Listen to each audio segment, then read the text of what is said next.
You don't. You don't get to choose how you're going to die or when. You can decide how you're going to live now. Those are the words from Joan Baez. Some of you may be familiar with that name. In the 60s, a very popular Canadian singer, songwriter, and activist. Fellow Toastmasters.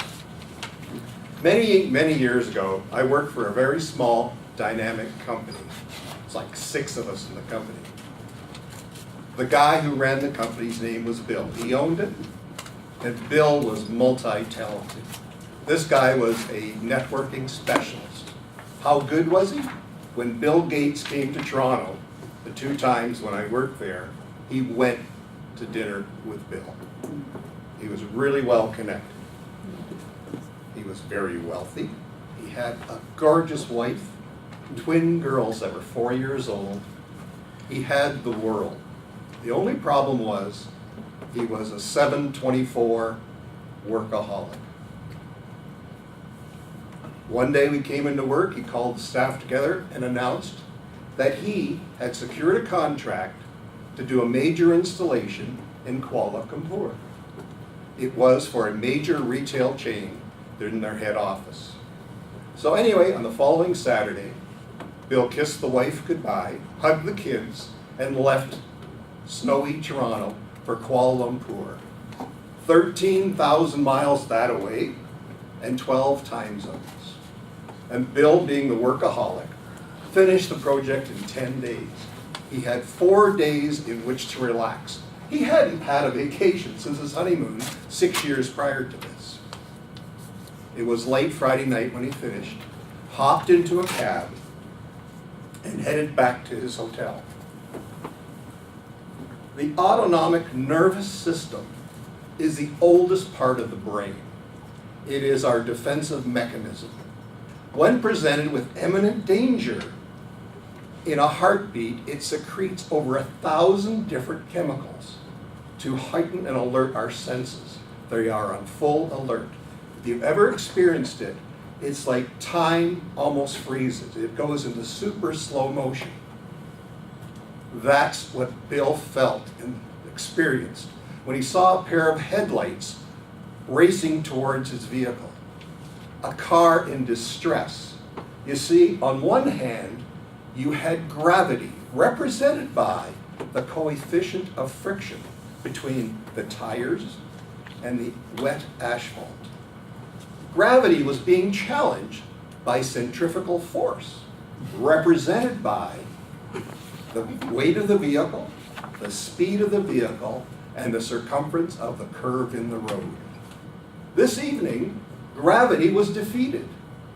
That car slammed into Bill's reality.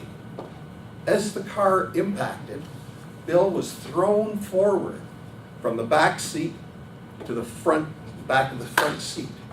As he's going through the air, he could see bits of glass from the windshield, chips of paint floating up from the dash, and blood. And then there was nothing. There was absolutely nothing. Trauma is not a physical state. It's a psychological state. It is where your mind is asked to accept a reality your very foundations cannot accept.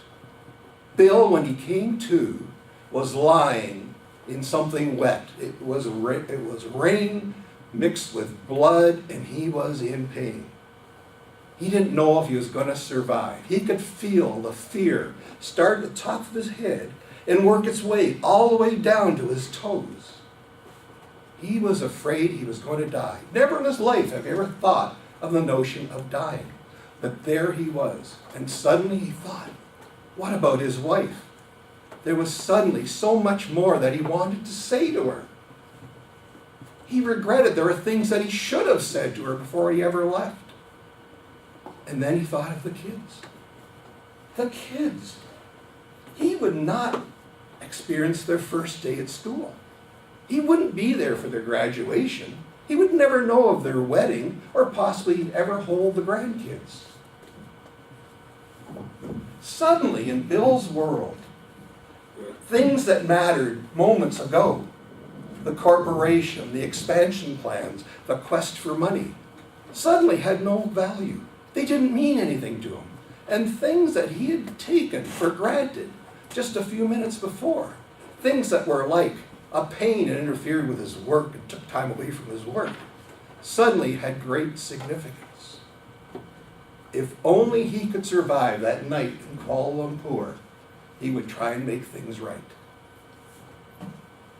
Bill did survive. He was the only one of the 5 people in an accident who survived. Eventually he returned to Canada. And you're saying to yourselves, here's where we find out. Did Bill change? Was he a totally different man? It doesn't matter. This is just a story. It's just a story from a long time ago. What matters is us here right now. You don't have to face death to reevaluate what the things are that are important in your life.